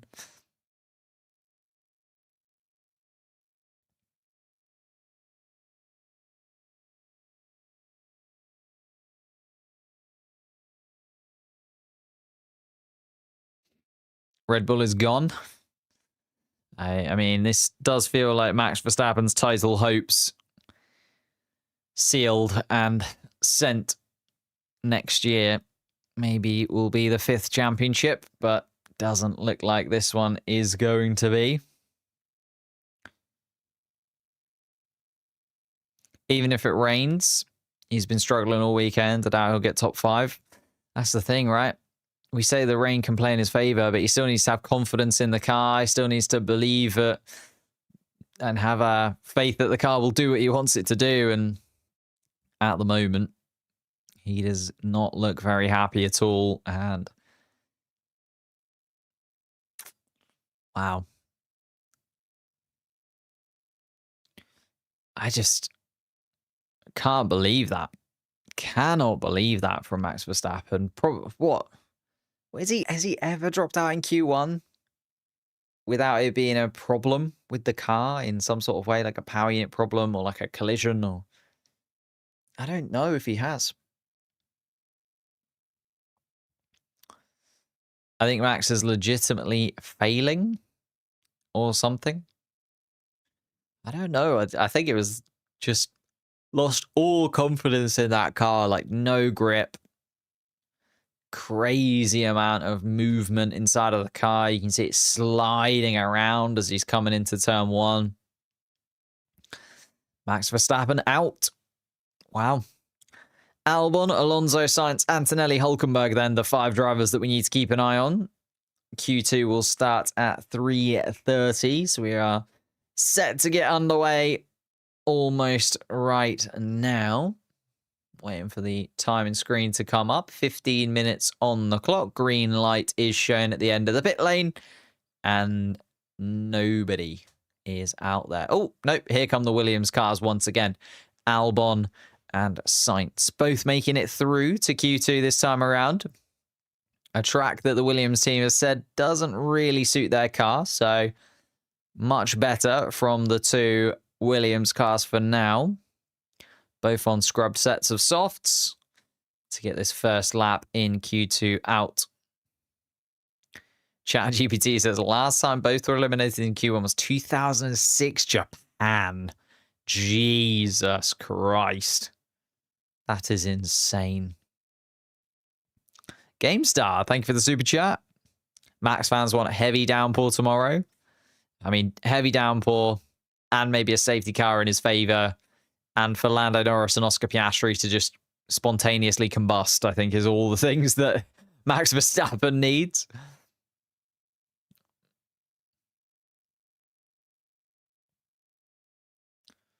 Qualified P17 due to a penalty? That's what I mean. I can't remember the last time he dropped out in a Q1 position just, like, on pace.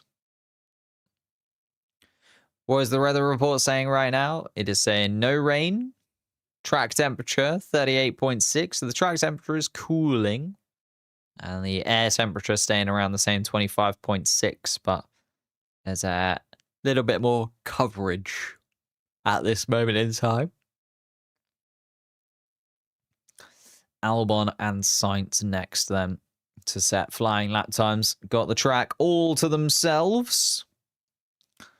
Thank you for the super chat of 79 pence. Appreciate it. Alex Albon, quickest of anybody through the first sector. Only driver to have done the first sector. Then Carlos Sainz actually beats him to it by 0.003 of a second.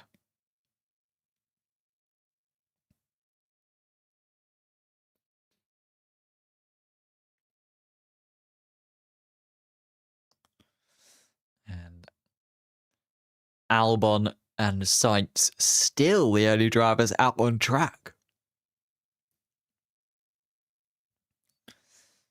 Albon, quickest of anybody through the middle sector.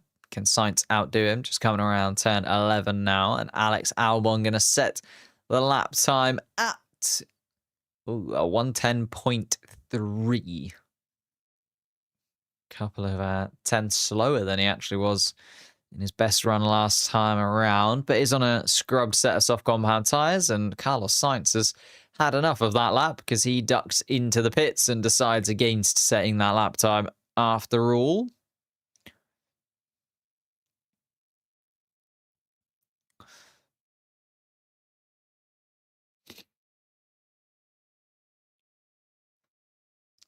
Gotta admit that championship title charge for Max is over now.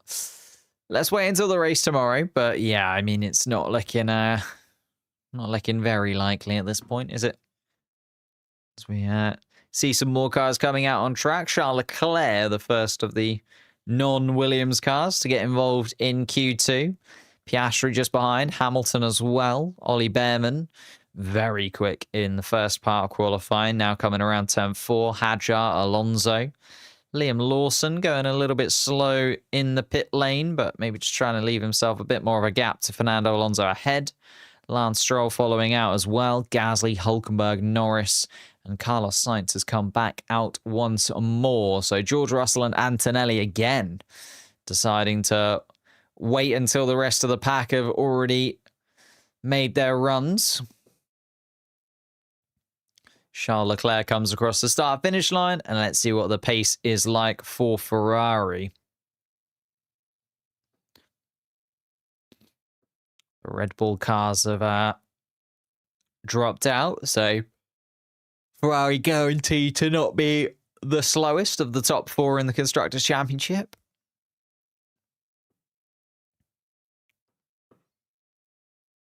And Oscar Piastri just coming through the first sector as well is a touch slower than Charles Leclerc. Lewis Hamilton also slower than the Monegasque driver. So Leclerc, the upper hand through the first sector of the cars that completed it. Ollie Behrman also not quite as quick as the Ferrari, but quicker than Piastri and Hamilton is Ollie Behrman. Just goes to show that Behrman is properly in the mix at the moment.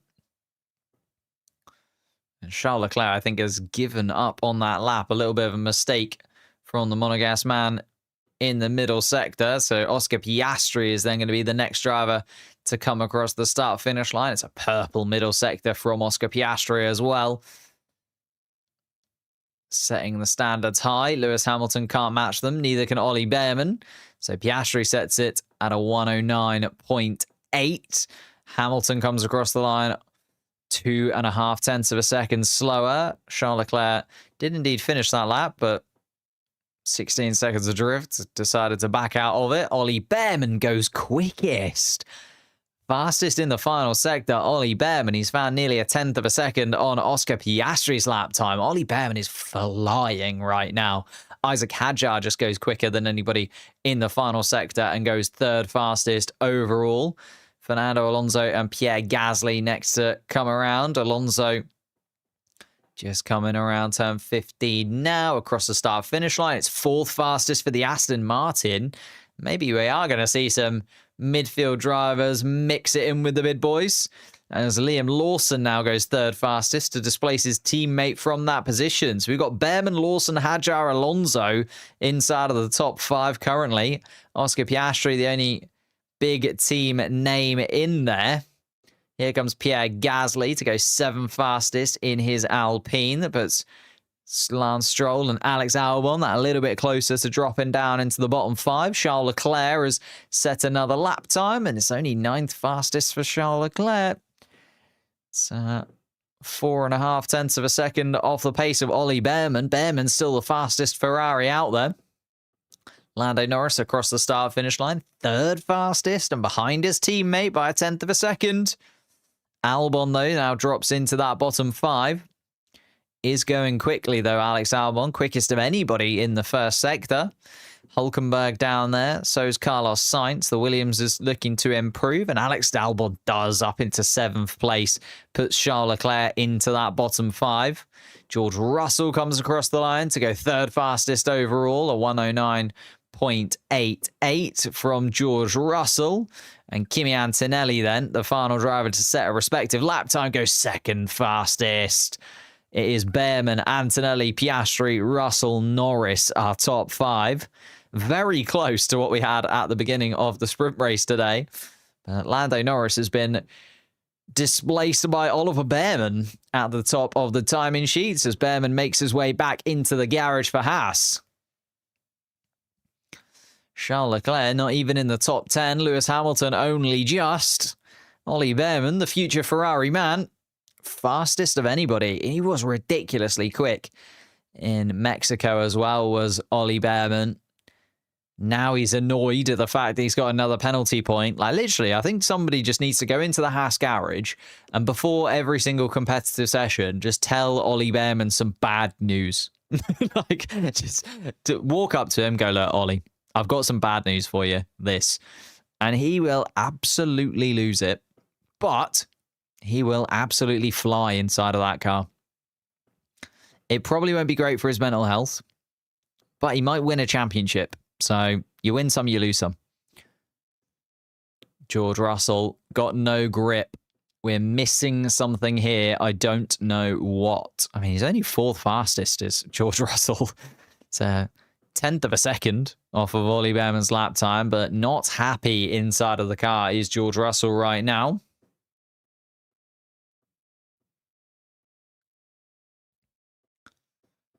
Gasly, Stroll, Leclerc, Hülkenberg, and Sainz down in the bottom 5.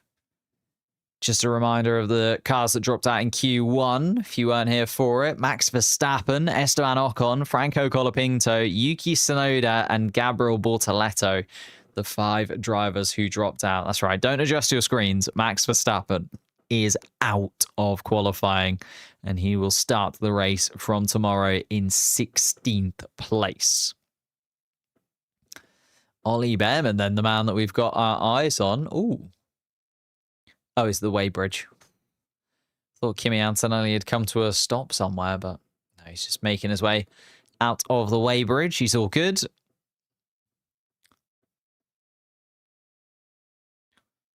Tell him every weekend as Cat's been run over, he'll turn into Prime Senna. Yeah, it's just a slight annoyance. Just tell him that he's got another penalty point. I think that's the thing, right? He just absolutely hates going to see the stewards. Just send him to see the stewards. Even if he's done nothing, just send him to go and have a chat to the stewards. That is more than enough to absolutely rile Ollie Behrman and get him to perform at his absolute best. Oscar under pressure, not Lando. Very true. Although Oscar Piastri currently 3rd fastest to Lando Norris's 5th fastest. So Piastri where he was at the beginning of today. Lando Norris 4 positions lower. But of course, Piastri, the driver that made the mistake in the sprint race, lost out on those points and now sits 9 points adrift at the top of the standings. What happened to Max? Absolutely no pace and no grip, to be honest with you. There's not anything too sophisticated to say. The Red Bull car was just abysmally slow. And Max Verstappen couldn't get any more out of it.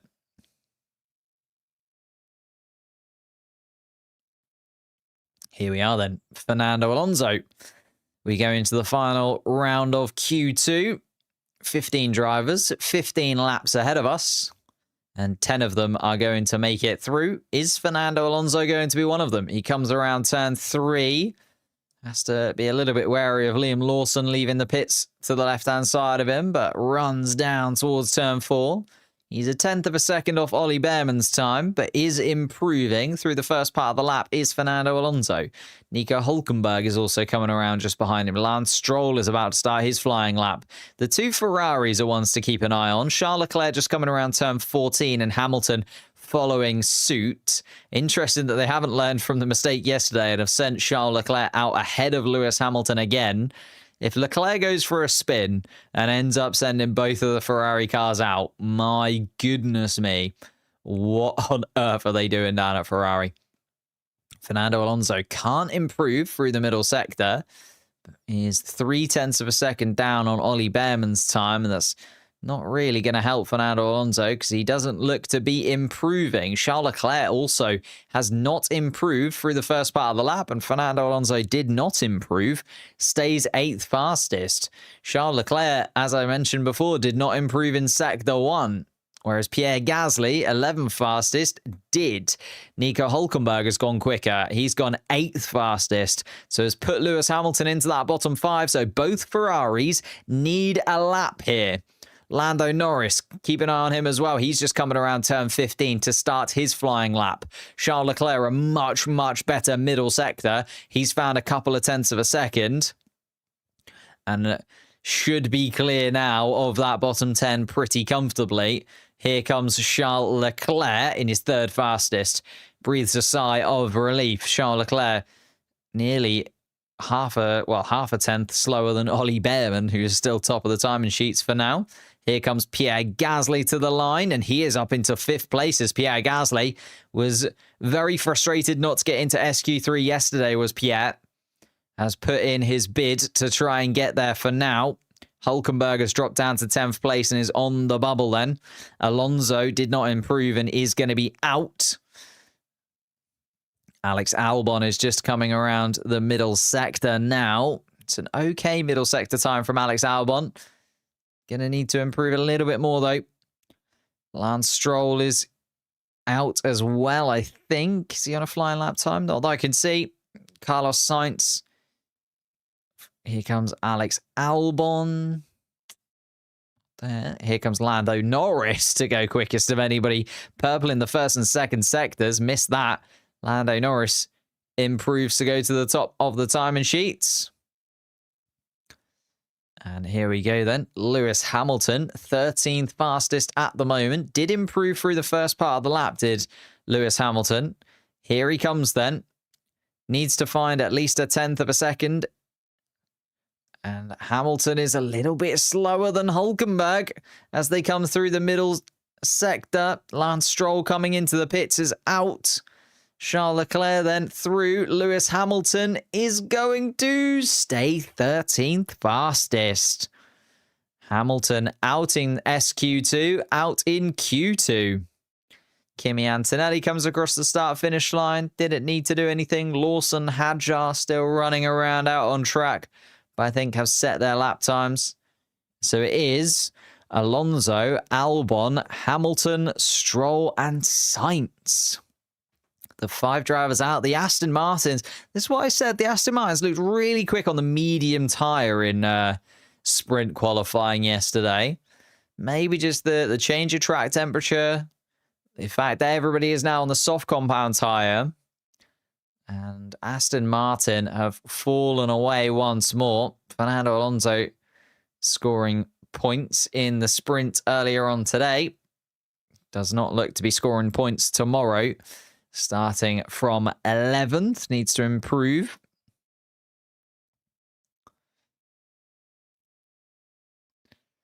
All 3 world champions are now out. Very true. Alonso, Hamilton, and Verstappen all out of qualifying. Lando Norris most likely to join that list of champions, though. Top of the timing sheets once more. His closest competitor, Oscar Piastri, down in 5th, is able to improve, though, in that top 10. So, Fernando Alonso, Alex Albon, Lewis Hamilton, Lance Stroll, and Carlos Sainz, the drivers that drop out 11th through 15th. They join Max Verstappen, Esteban Ocon, Franco Colapinto, Yuki Tsunoda, and Gabriel Bortletto as the drivers that are out of this Grand Prix qualifying. That is a lot of big names that have dropped out a lot earlier than we were expecting. Norris and Behrman, currently the 2 battling it out for pole position. Kimi Antonelli also within touching distance. Charles Leclerc, you could argue the same. Piastri, though, more than 0.2 of a second adrift of Norris. Then Gasly, the same. George Russell down in 7th place. Nowhere near where he was in terms of pace from yesterday. Both of the RB cars in Lawson and Hadjar make it through. And Nico Hülkenberg, he's there once again. He's done it. He's been absolutely horrendous in qualifying this year as Nico Hülkenberg. Like, literally one of the worst qualifiers on the grid, and has had to do it every single time through race pace alone whenever he scored points. Nope, he is up there. Could actually start from inside of the top 10, Nico Hülkenberg. This is a stunning weekend from Hülkenberg so far. In terms of qualifying, that is. The sprint race didn't go amazingly. Max, what happened? Just absolutely no pace inside of that Red Bull. Nothing more, nothing less. No problems. No mechanical failures from anything that we could see. Verstappen just slow.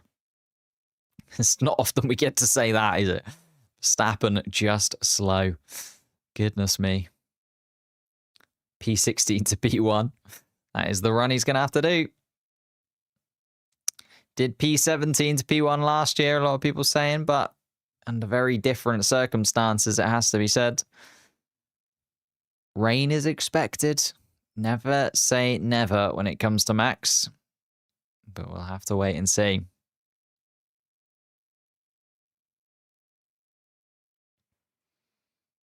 Max is gone. He is indeed. The 3 champions all out at the same time. Congratulations to Behrman, though. Behrman, the fastest Ferrari driver at the moment. Second fastest. Esteban Ocon dropped out in 17th place as well. Behrman is on an absolute another level recently. Just seems to be all over it. Whatever they've done inside of that Haas team to make Ollie Behrman, well, I don't know what they're doing. They keep sending him to the stewards and giving him penalty points, and then he absolutely riles himself up into a performance where he just lashes out and puts in a second fastest lap in Q2. Max Verstappen being interviewed.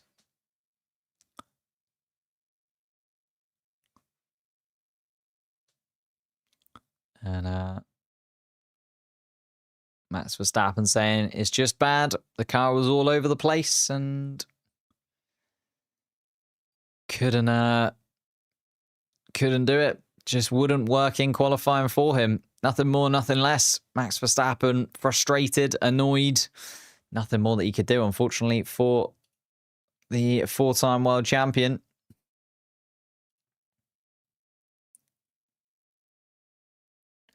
And we're just a couple of minutes away from the final run in qualifying. As I say, Norris and Behrman, the 2 drivers currently battling it out for top spot. Kimi Antonelli was very close in sprint qualifying and in regular qualifying. He's also made his way to the top.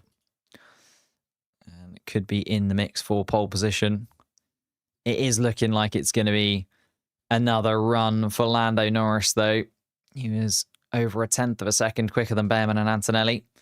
Leclerc also in the mix. Piastri down in 5th place. Gasly in there. It's lovely to have like a Behrman, a Gasly, a Lawson, a Hadjar, a Hülkenberg. 5 of the top 10. And not the big name drivers, as it were. Some big names missing from that top 10. Possibility of a title battle is definitely over now for Max. Ooh, never say never when it is Max Verstappen, eh? Never, ever say never. And Hadjar, not very happy at all. He loses the rear end of the car in turn 1, and he's not happy inside of that RB, despite getting through into the final part of qualifying. Q3 will start at 3:53. So we are a couple of minutes away from the start of the final part of qualifying. Thank you guys so much for watching. I'm just going to plug a couple of things. You know, hit the like button on the stream if you are enjoying it. Follow us over on Twitch as well. Maybe subscribe to the YouTube channel. We're trying to get 150,000 subscribers before the end of the year. We've got 3 more race weekends to do it, but it is a triple header, so it's going to be very tight indeed. And if you haven't checked out this week's video I'll link it down in the description for you. Maybe just have it open. Maybe even whilst you're watching this, just run it in the background, you know. Wouldn't help. Massively helps out the channel. Or if you haven't checked out Crash Happy, the podcast that I do, it's me, Dan No Scale, Mr. V, Mr. Pulse, and Formula Duck, talking about Formula One most of the time, and other times we talk about other things. It's a little bit of a chaos, but also a very, very fun listen that I would highly recommend. Almost at 10,000 subscribers over on there. That would be the big one. If we can hit 10,000 subscribers over on Crash Happy as well, that would be absolutely amazing. So head over to Crash Happy, make sure you're subscribed over there, and then come back, because Q3 is about to get underway. You've got just enough time, because Ollie Bearman is going to have to do a little bit of a formation lap before, or a warm-up lap before he gets a flying lap in. So you've got about a minute. It'll probably take about that much time to hit the subscribe button on here, type in Crash Happy, hit the subscribe button on there, leave a like, you know, open up the video. It's ready for you to watch later on, and then come back here, you know.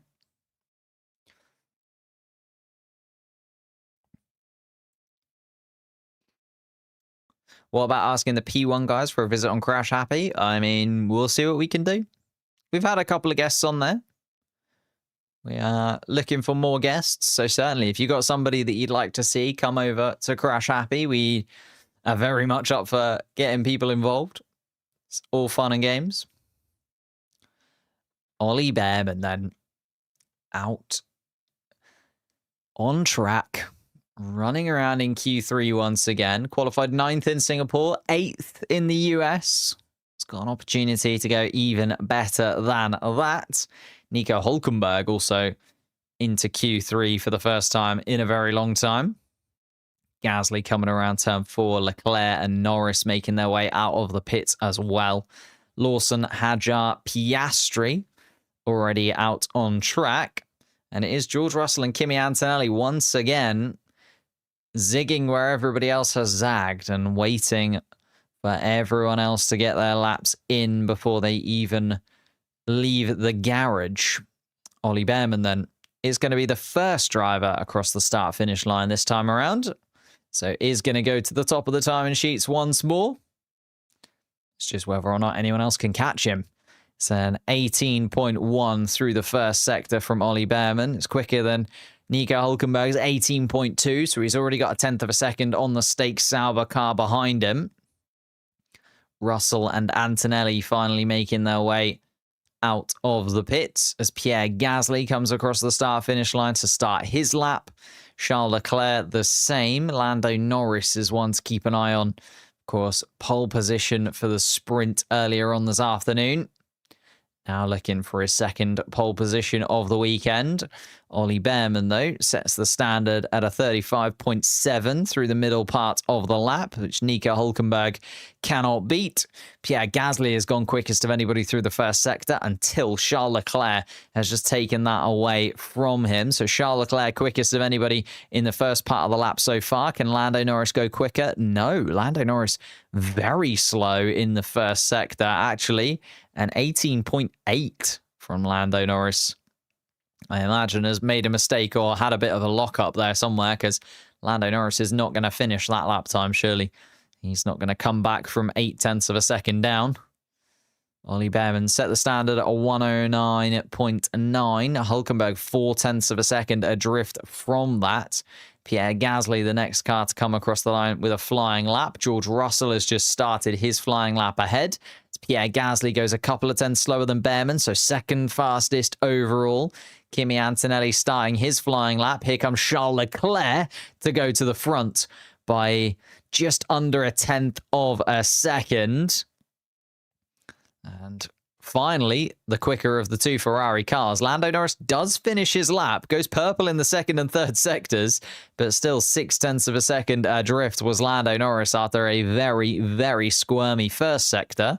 Still, I guess, wanted to get a lap on the board, but not a lap really worth shouting about, as Lawson and Hadjar slot into 4th and 5th place. Here comes Oscar Piastri then to go fastest of anybody. He's found 0.002 of a second on Charles Leclerc's lap time. It's provisional pole for Oscar Piastri. And George Russell and Kimi Antonelli, the only drivers that can take it away from him. George Russell has gone pretty well through the first and second sectors. Kimi Antonelli has gone quickest of anybody through the first sector. Russell a couple of tenths down, though, across the line and goes into fourth place. Kimi Antonelli, fastest of anybody through the first sector, and a so-so middle sector, but could certainly make it happen here. No, a tenth of a second down, Kimi Antonelli, and actually displaces George Russell in fourth as the Mercedes sit side by side, fourth and fifth. So it is Piastri, Leclerc, Behrman, our top three at the moment. We did see a pole position for Kevin Magnussen here in Brazil under very, very different circumstances, though. A pole position for Ollie Behrman under these circumstances would be absolutely sublime from the British driver. And obviously his career best finish last time out in Mexico was a P4. It's the best finish that Haas have had since their debut season, I think. It was Romain Grosjean. Was it 2016, 2017? Romain Grosjean got a P4. So Ollie Behrman is matching and breaking records all over the place for this Haas team. He's absolutely flying at the moment. Gasly quick in the midfield as well, though. Sixth fastest overall, ahead of the two RB cars. Hülkenberg also quicker than Lando Norris. Norris, a big mistake into the first turn. Is this going to be another one? Was it 2018 P4 Grosjean? Thank you. 2018. But Lando Norris needs to buckle up. Is it going to be another qualifying where we talk about Lando Norris after the fact, having not quite delivered? Have to wait and see. It was a lock-up into the first couple of corners, though, for Lando Norris that sent him askew. He's got another opportunity to improve. Just over 5 minutes to go in this final part of qualifying. All 10 drivers into the pits. All 10 drivers swapping around their tyres. I think Gasly, Lawson, Hadjar, Hülkenberg were the 4 drivers on scrubbed sets of softs there. So it was new set of tyres for Piastri, Leclerc, Behrman, Antonelli and Russell. They're going to have to go use another fresh set of softs. And Ollie Behrman, actually a tiny little mistake into turn 9, Ollie Behrman. So if he can get over that tiny little mistake into turn 9, not saying it's impossible, but we could see an Ollie Behrman pole position here. Piastri revenge arc incoming. Yeah, Piastri quickest of anybody at the moment. 0.002 of a second separate Piastri and Leclerc at the moment. But I think there is space for a lot of these drivers to improve. It is one of those tracks where the grip comes towards you, particularly because the rain fell down between the sprint and qualifying. The track was very green at the start of the session. Now, coming towards the drivers, every single lap, that rubber going down just makes that track a little bit grippier for the next person to come around. And Hülkenberg is going to be first. Behrman coming out early still. It's come out second of anybody. Charles Leclerc also coming out of the pits as well. I think Behrman's gone a little bit early there. Usually if you want a pole position lap, you go out a little bit later so that you don't have to deal with the traffic.